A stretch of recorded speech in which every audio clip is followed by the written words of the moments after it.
ತಿಂಗಳ ನಂತರ ನಿಮ್ಮ ಮಗುವಿನ ತೂಕ ಕೂಡ ಹೆಚ್ಚಾಗ್ತಿಲ್ವಾ?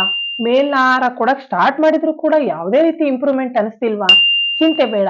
ಈ ವಿಡಿಯೋದಲ್ಲಿ ನಿಮ್ಮ ಮಗುವಿನ ತೂಕ ಯಾಕೆ ಹೆಚ್ಚಾಗ್ತಿಲ್ಲ, ತೂಕ ಹೆಚ್ಚಿಸೋ ಆಹಾರಗಳು ಯಾವುವು, ಪೇರೆಂಟ್ಸ್ ಮಾಡೋ ಯಾವ ಮಿಸ್ಟೇಕ್ಗಳಿಂದ ಮಗುವಿನ ತೂಕ ಹೆಚ್ಚಾಗೋದಿಲ್ಲ, ಇವೆಲ್ಲದರ ಬಗ್ಗೆ ಡೀಟೇಲ್ ಆಗಿ ಡಿಸ್ಕಸ್ ಮಾಡೋಣ. So welcome back to my channel being mom Kannada. 6 ತಿಂಗಳ ನಂತರ ಮಗುವಿನ ತೂಕ ಯಾಕೆ ಕಡಿಮೆ ಇರಬಹುದು, ಅದಕ್ಕೆ ಏನು ಕಾರಣಗಳು?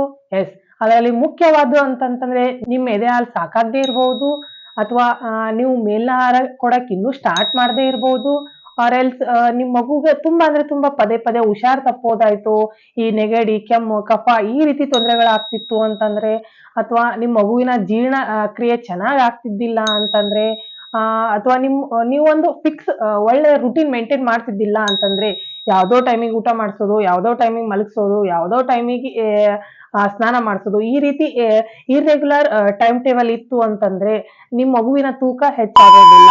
ಎಸ್, ಇವೆಲ್ಲ ಮುಖ್ಯ ಕಾರಣಗಳಿಂದ ಮಗುವಿನ ತೂಕ ಹೆಚ್ಚಾಗದೇ ಇರಬಹುದು. ಸೊ ಹಾಗಾಗಿ ಫ್ರೆಂಡ್ಸ್, ಒಂದು ಒಳ್ಳೆ ಆಹಾರ, ಒಂದು ಸರಿಯಾದ ಸಮಯ ಮಗುವಿನ ತೂಕ ಹೆಚ್ಚಿಸೋ ಮುಖ್ಯ ಪಾತ್ರ ವಹಿಸುತ್ತೆ.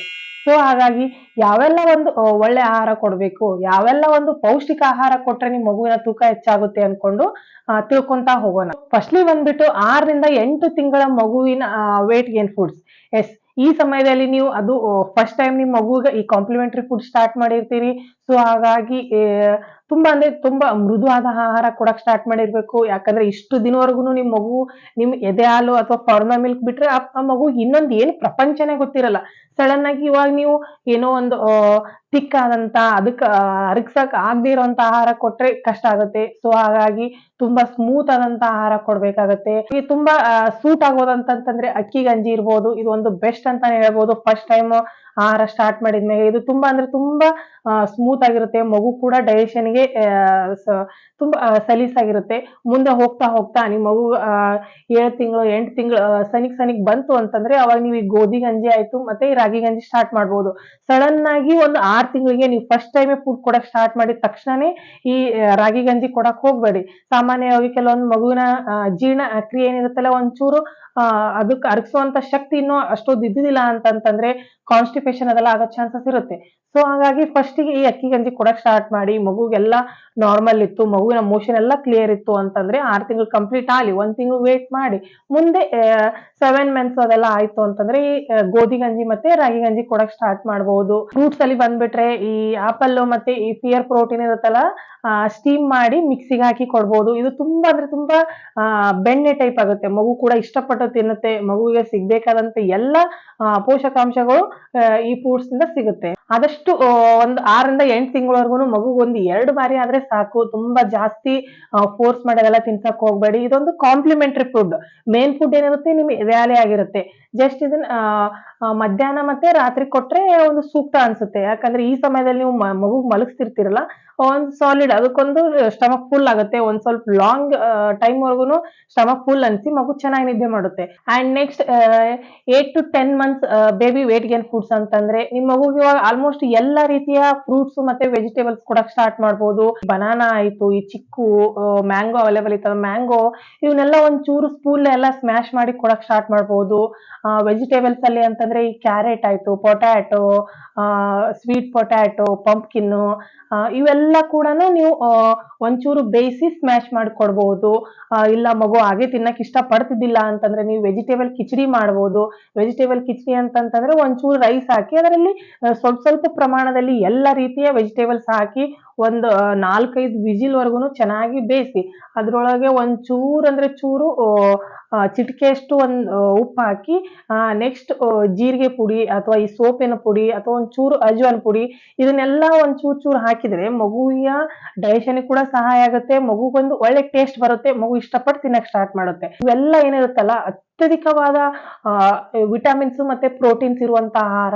ಈ ಸಮಯದಲ್ಲಿ ಇವೆಲ್ಲ ಆಹಾರ ನಿಮ್ಮ ಮಗು ಇಂಟ್ರೊಡ್ಯೂಸ್ ಮಾಡಿದ್ರೆ ಅಂತಂದ್ರೆ ತುಂಬಾ ಅಂದ್ರೆ ತುಂಬಾ ಒಳ್ಳೆ ವೇಟ್ ಗೇನ್ ಆಗುತ್ತೆ, ಮಸಲ್ಸ್ ಸ್ಟ್ರಾಂಗ್ ಆಗ್ತವೆ, ಬುದ್ಧಿಮಟ್ಟ ಇನ್ಕ್ರೀಸ್ ಆಗುತ್ತೆ, ಮೈಲ್ ಸ್ಟೋನ್ಸ್ ಬೇಗ ರೀಚ್ ಆಗಕ್ ಸಹಾಯ ಆಗುತ್ತೆ. ಮತ್ತೆ ನಿಮ್ ಮಗು ಸಿಗ್ಬೇಕಾದಂತ ಕ್ಯಾಲ್ಸಿಯಂ, ಐರನ್, ಫೋಲಿಕ್ ಆಸಿಡ್ ಎಲ್ಲ ಅಂದ್ರೆ ಎಲ್ಲ ಸಿಗುತ್ತೆ. ಅಂಡ್ ಇದ್ರ ಜೊತೆಗೆ ಒಂದು ಕೀ ಪಾಯಿಂಟ್ ಅಂತಂದ್ರೆ ಅಥವಾ ಈ ವೇಟ್ ಗೇನ್ ಸೀಕ್ರೆಟ್ ಅಂತಾನೆ ಹೇಳ್ಬೋದು. ಎಸ್, ತುಪ್ಪ. ನೀವು ಯಾವುದೇ ಆಹಾರ ಕೊಡಕ್ ಸ್ಟಾರ್ಟ್ ಮಾಡಿ ನಿಮ್ ಮಗುಗ್ ಅದ್ರಲ್ಲಿ ಎಲ್ಲದ್ರಲ್ಲೂನು ಒಂದ್ ಸ್ವಲ್ಪ ಒಂದೊಂದ್ ಸ್ಪೂನ್ ಆದ್ರೂ ತುಪ್ಪ ಆಡ್ ಮಾಡ್ತಾ ಬನ್ನಿ. ಇದು ರೋಗ ನಿರೋಧಕ ಶಕ್ತಿ ಹೆಚ್ಚ್ ಮಾಡುತ್ತೆ, ನಿಮ್ ಮಗುವಿನ ತೂಕ ಹೆಚ್ಚಿಸುತ್ತೆ. ಮತ್ತೆ ಒಂದು ಒಳ್ಳೆ ಫ್ಯಾಟ್ ಸಿಗುತ್ತೆ. ನಿಮ್ ಮಗು ಗುಂಡ್ಗುಂಡ್ಕಾಗ್ಬೇಕು, ಚಬ್ಬಿ ಚಬ್ಬಿ ಆಗ್ಬೇಕಂತ ಆಸೆ ಇತ್ತು ಅಂತಂದ್ರೆ ಈ ಟಿಪ್ ನ ಫಾಲೋ ಮಾಡಿ. ಅಂಡ್ ನೆಕ್ಸ್ಟ್ ಬಂದ್ಬಿಟ್ಟು 10 to 12 months baby weight gain foods. Yes, ಇವಾಗ ನಿಮ್ ಮಗುವಿನ ಮೈಲ್ ಸ್ಟೋನ್ಸ್ ತುಂಬಾ ಅಂದ್ರೆ ತುಂಬಾ ಸ್ಪೀಡ್ ಆಗಿ ರೀಚ್ ಆಗ್ತಿರ್ತಾವ. ಇಫ್ ನಿಮ್ ಮಗು ಏನಾದ್ರು ನಡೆದಾಡಕ್ ಸ್ಟಾರ್ಟ್ ಮಾಡಿತ್ತು ಅಂತಂದ್ರೆ ಈ ಸಮಯಕ್ಕೆ ಅದಕ್ಕೆ ಎನರ್ಜೆಟಿಕ್ ಫುಡ್ ಬೇಕು. ಯಾಕಂದ್ರೆ ಇವಾಗ ನಿಮ್ ಮಗು ತುಂಬಾ ಓಡಾಡೋದಾಯ್ತು, ಆಟ ಆಡೋದು, ಈ ಚಟುವಟಿಕೆಗಳೆಲ್ಲ ತುಂಬಾ ಜಾಸ್ತಿ ಆಗಿರೋದ್ರಿಂದ ಡೈಜೆಷನ್ ತುಂಬಾ ಸ್ಪೀಡ್ ಆಗಿರುತ್ತೆ, ತುಂಬಾ ಕ್ಯಾಲರೀಸ್ ಬರ್ನ್ ಆಗ್ತಿರ್ತಾವೆ. ಸೊ ಹಾಗಾಗಿ ಒಳ್ಳೆಯ ಎನರ್ಜೆಟಿಕ್ ಫುಡ್, ಒಳ್ಳೆ ಪೌಷ್ಟಿಕ ಆಹಾರ ತುಂಬಾ ಮುಖ್ಯ ಆಗಿರುತ್ತೆ. ಸೊ ಹಾಗಾಗಿ ಈ ಸಮಯದಲ್ಲಿ ಅದಕ್ಕೆ ಎಲ್ಲ ರೀತಿಯ ವೆಜಿಟೇಬಲ್ಸ್, ಫ್ರೂಟ್ಸ್ ಕೊಡ್ತಾ ಬನ್ನಿ. ವಾರದಲ್ಲಿ 2 ಬಾರಿ ಆದ್ರೂ ಎಗ್ ಕೊಡ್ತಾ ಬನ್ನಿ. ಎಗ್ ಇವಾಗ ನೀವು ಕೊಡಕ್ ಸ್ಟಾರ್ಟ್ ಮಾಡ್ಬೋದು. ಅದು ಕರಗಿಸುವಂತ ಶಕ್ತಿ ಬೆಳೆದಿರುತ್ತೆ. ಇಲ್ಲ ನಮ್ಮ ಮಗು ಅದು ವೈಟ್ ಏನಿರುತ್ತಲ್ಲ, ಸಾಮಾನ್ಯವಾಗಿ ಮಗು ಏನಾದ್ರು ನುಂಗ್ ಬಿಡ್ತಿತ್ತು ಅಂತ ನಿಮ್ಗೆ ಏನಾದ್ರು ಭಯ ಆಗ್ತಿತ್ತು ಅಂತಂದ್ರೆ ಸ್ಮಾಲ್ ಆಗಿ ಒಂದು ಆಮ್ಲೆಟ್ ಮಾಡಿ ಕೂಡ ತಿನ್ನಿಸ್ಬೋದು. ತುಂಬಾ ಜಾಸ್ತಿ ಮಸಾಲೆ ಐತೆ, ಉಪ್ಪು ಅದನ್ನೆಲ್ಲ ಹಾಕ್ಲಾರ್ದೇನೆ ಲೈಟ್ ಆಗಿ ಮಗು ಒಂಚೂರು ಟೇಸ್ಟ್ ಹತ್ತುವಾಗೆ ಸ್ವಲ್ಪ ಉಪ್ಪು ಖಾರ ಹಾಕಿ ಆಮ್ಲೆಟ್ ಮಾಡಿ ಕೊಡಕ್ ಸ್ಟಾರ್ಟ್ ಮಾಡ್ಬೋದು. ಆ ಮತ್ತೆ ಎಲ್ಲ ರೀತಿಯ ವೆಜಿಟೇಬಲ್ ಹಾಕಿ ಕಿಚಡಿ ಕೂಡ ಕೊಡಕ್ ಸ್ಟಾರ್ಟ್ ಮಾಡ್ಬೋದು. ಸಾಫ್ಟ್ ಆಗಿರೋಂಥ ದೋಸಾ, ಇಡ್ಲಿ, ಓಟ್ಸ್ ಇವೆಲ್ಲ ಕೊಡ್ಬೋದು. ಓಟ್ಸ್ ತುಂಬಾ ಅಂದ್ರೆ ತುಂಬಾ ಹೆಲ್ದಿ ಫುಡ್ ಅಂತಾನೆ ಹೇಳ್ಬೋದು. ಇವಾಗ ನಿಮ್ ಮಗುವಿನ ಚಟುವಟಿಕೆಗೆ, ಮೈಲ್ ಸ್ಟೋನ್ಗೆ ತುಂಬಾ ಎನರ್ಜೆಟಿಕ್ ಒಂದು ಫುಡ್ ಆಗಿರುತ್ತೆ. ಒಂದು ಒಳ್ಳೆಯ ಆಹಾರ, ಒಂದು ಪೌಷ್ಟಿಕ ಆಹಾರ ಕೊಡೋದು ಎಷ್ಟು ಮುಖ್ಯ ಆಗಿರುತ್ತಲ್ಲ, ಅಷ್ಟೇ ಮುಖ್ಯವಾಗಿ ಕರೆಕ್ಟ್ ಟೈಮಿಂಗ್ ಮೇಂಟೈನ್ ಮಾಡೋದು ಕೂಡ ಆಗಿರುತ್ತೆ. ನೀವೆಲ್ಲ ಚೆನ್ನಾಗಿರೋ ಆಹಾರ ಕೊಡ್ತಿದ್ರಿ, ಆದ್ರೆ ಯಾವ್ದೋ ಒಂದು ಟೈಮ್ ಆಗಿರುತ್ತೆ, ಮಗು ಕೆಲವೊಂದ್ ಬಾರಿ ತುಂಬಾ ಹಸಿವಾಗಿರುತ್ತೆ, ನೀವು ಕೊಟ್ಟಿರಲ್ಲ. ಕೆಲವೊಂದ್ ಬಾರಿ ಮಗು ಹಸಿವೇ ಆಗಿರಲ್ಲ, ಫೋರ್ಸ್ ಆಗಿ ಫೀಡ್ ಮಾಡ್ತಿರ್ತೀರಿ. ಇದು ತುಂಬಾ ದೊಡ್ಡ ತಪ್ಪ ಅಂತಾನೆ ಹೇಳ್ಬೋದು. ಸೊ ಹಾಗಾಗಿ ನಿಮ್ ಮಗುದೇ ಆದ ಒಂದು ಫಿಕ್ಸ್ ರುಟೀನ್ ಮೇಂಟೈನ್ ಮಾಡ್ತಾ ಬನ್ನಿ. ಬೆಳಗ್ಗೆ ಏನಾದ್ರು ಹಾಲು ಕುಡ್ತಿದ್ರಿ ಅಂತಂದ್ರೆ ಬೆಳಗ್ಗೆ ಬ್ರೇಕ್ಫಾಸ್ಟ್ ಟೈಮ್ ಹಾಲು ಕುಡಿಸಿ. ನೆಕ್ಸ್ಟ್ ಊಟಕ್ಕೆ ಏನಾದ್ರು ಗಂಜಿ ಕೊಡ್ತಿದ್ರಿ, ಇಲ್ಲ ಕಿಚಡಿ ಕೊಡ್ತಿದ್ರಿ, ಏನಾದ್ರು ವೆಜಿಟೇಬಲ್ ಪಲಾವ್ ಕೊಡ್ತಿದ್ರಿ, ವೆಜಿಟೇಬಲ್ ಉಪ್ಮಾ ಕೊಡ್ತಿದ್ರಿ ಅಂತಂದ್ರೆ ಆ ಟೈಪ್ ಅದನ್ನೊಂದು ಫಿಕ್ಸ್ ಮಾಡಿ ಇಟ್ಕೊಳ್ಳಿ. ಸಾಯಂಕಾಲ ಫ್ರೂಟ್ಸ್, ಮತ್ತೆ ನೈಟ್ ಊಟಕ್ಕೆ ಬಂದ್ಬಿಟ್ಟು ಇಡ್ಲಿ, ದೋಸೆ, ಏನಾದ್ರೂ ಒಂದು ಫಿಕ್ಸ್ ಆದಂತ ಒಂದು ಟೈಮ್ ಟೇಬಲ್ ಮೇಂಟೈನ್ ಮಾಡ್ಕೊಳ್ಳಿ. ಅದೇ ಟೈಪ್ ಕಂಟಿನ್ಯೂ ಮಾಡ್ಕೊಂತ ಹೋಗಿ.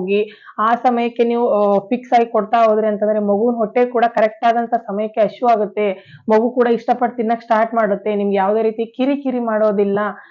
ಇದು ಬಿಟ್ಟು ಮಗು ಹಶುವಾದಾಗ ಊಟ ಮಾಡಿಸೋದ್ ಬಿಟ್ಟು ಆ ಸಮಯದಲ್ಲಿ ಅನಗತ್ಯವಾಗಿ ಯಾವ್ದೋ ರೀತಿ ಬಿಸ್ಕಿಟ್ ಕೊಡೋದಾಯ್ತು, ಇಲ್ಲ ಏನಾದ್ರೂ ಜಂಕ್ ಫುಡ್ಸ್ ಕೊಡೋದು, ಈ ರೀತಿ ಮಾಡಕ್ ಹೋಗ್ಬೇಡಿ. ಒಂದ್ ಬಾರಿ ನೀವೇನಾದ್ರೂ ಔಟ್ಸೈಡ್ ಫುಡ್ ಕೊಟ್ರಿ, ಹೊರಗಿನ ಆಹಾರ ನಿಮ್ ಮಗು ಕೊಟ್ಟು ಅದಕ್ಕೆ ಇಷ್ಟ ಆಗೋಗ್ ಮಾಡಿದ್ರಿ ಅಂತಂದ್ರೆ ಮನೆಯಲ್ಲಿದ್ದ ಆಹಾರ, ನೀವು ಹೆಲ್ದಿ ಫುಡ್ಸ್ ನ ಮಗು ಅವಾಯ್ಡ್ ಮಾಡಕ್ ಸ್ಟಾರ್ಟ್ ಮಾಡುತ್ತೆ, ನಿರಾಕರಿಸಕ್ ಸ್ಟಾರ್ಟ್ ಮಾಡುತ್ತೆ. ಆ ಸಮಯದಲ್ಲಿ ನೀವು ಯಾವ್ದೇ ರೀತಿ ಗೊಂದಲ ಆಡಿದ್ರಿ, ಗೋಳಾಡಿದ್ರಿ ಅಂತಂದ್ರೆ ಏನು ಮಾಡಕ್ ಆಗೋದಿಲ್ಲಲ್ಲ.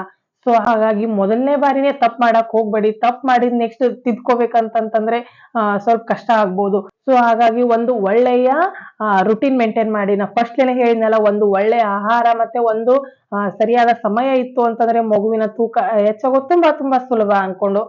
ಎಟ್ ಲಾಸ್ಟ್ ನಿಮ್ ಮಗುನ ತುಂಬಾ ಜಾಸ್ತಿ ಕಂಪೇರ್ ಮಾಡಕ್ ಹೋಗ್ಬೇಡಿ. ನಿಮ್ ಮಗು ಆಕ್ಟಿವ್ ಆಗಿತ್ತು, ಎಲ್ಲ ಆಕ್ಟಿವಿಟೀಸ್ ಚೆನ್ನಾಗಿ ಮಾಡ್ತಿತ್ತು, ಲವಲವಿಕೆಯಿಂದ ಆಟ ಆಡ್ತಿತ್ತು, ನಗ್ತಿತ್ತು, ಯಾವುದೇ ರೀತಿ ಪದೇ ಪದೇ ಹುಷಾರದೆಲ್ಲ ಬೀಳ್ತಿದ್ದಿಲ್ಲ ಅಂತಂತಂದ್ರೆ ತುಂಬಾ ಟೆನ್ಷನ್ ತೊಗೊಳಕ್ ಹೋಗ್ಬೇಡಿ, ಚಿಂತೆ ಮಾಡಕ್ ಹೋಗ್ಬೇಡಿ. ಪ್ರತಿಯೊಂದು ಮಗುನು ವಿಭಿನ್ನ ಆಗಿರುತ್ತೆ. ಎಲ್ಲಾ ಗುಣಗುಂಡಕ್ಕಿದ್ರೆ ಮಾತ್ರ ಮಗು ಆರೋಗ್ಯವಂತ ಅಂತ ಏನಲ್ಲ. ಮಗು ತೆಳ್ಳಗಿದ್ರು ಕೂಡ ಒಂದೊಂದ್ ಮಗು ತುಂಬಾ ಅಂದ್ರೆ ತುಂಬಾ ಚುರುಕಾಗಿರ್ತಾವೆ, ಹೆಲ್ದಿ ಆಗಿರ್ತಾವೆ. ಯಾವುದೇ ರೀತಿ ಅದಕ್ ಪದೇ ಪದೇ ಹುಷಾರದೆಲ್ಲ ಬೀಳ್ತಿರೋದಿಲ್ಲ, ಏನಾಗ್ತಿರಲ್ಲ. ಆಕ್ಟಿವ್ ಆಗಿತ್ತು ಅಂತಂದ್ರೆ ಫೈನ್. ತುಂಬಾ ಜಾಸ್ತಿ ಅದ್ರ ಬಗ್ಗೆ ಎಲ್ಲ ವಿಚಾರ ಮಾಡಕ್ ಹೋಗ್ಬೇಡಿ. ಇದೇ ರೀತಿ ನಿಮ್ ಮಗುವಿನ ಆರೈಕೆಗೆ ಬೇಕಾದಂತ ವಿಡಿಯೋಸ್ಗಳನ್ನ ರೆಗ್ಯುಲರ್ ಆಗಿ ಅಪ್ಡೇಟ್ ಮಾಡ್ತಾ ಇರ್ತೀನಿ. ಈ ಮಾಹಿತಿ ನಿಮ್ಗೆ ಇಷ್ಟ ಆಯ್ತು ಅಂತಂದ್ರೆ ಲೈಕ್ ಮಾಡಿ. ಕೆಲವೊಬ್ರು ಎಲ್ಲ ವಿಡಿಯೋಸ್ ನೋಡಿರ್ತೀರಿ, ಕಮೆಂಟ್ ಎಲ್ಲ ಮಾಡಿರ್ತೀರಿ, ಲೈಕೇ ಮಾಡಿರಲ್ಲ. ನೀವು ಲೈಕ್ ಮಾಡಿದ್ರಿ ಅಂತ ಅಂದ್ರೆ ಈ ಮಾಹಿತಿ ನಿಮ್ಗೆ ಇಷ್ಟ ಆಗಿದೆ ಅಂತ ಅನ್ಕೊಂಡು ನನ್ಗೆ ಅರ್ಥ ಆಗುತ್ತೆ. ನನ್ಗೆ ಇನ್ನೂ ಮತ್ತಷ್ಟು ವಿಡಿಯೋಸ್ ಮಾಡಕ್ ಪ್ರೋತ್ಸಾಹ ಸಿಗುತ್ತೆ. ಸೊ ಲೈಕ್ ಮಾಡಿ, ಸಬ್ಸ್ಕ್ರೈಬ್ ಆಗಿ. ಮತ್ತೆ ಮುಂದಿನ ವಿಡಿಯೋದಲ್ಲಿ ಸಿಗೋಣ. Take care.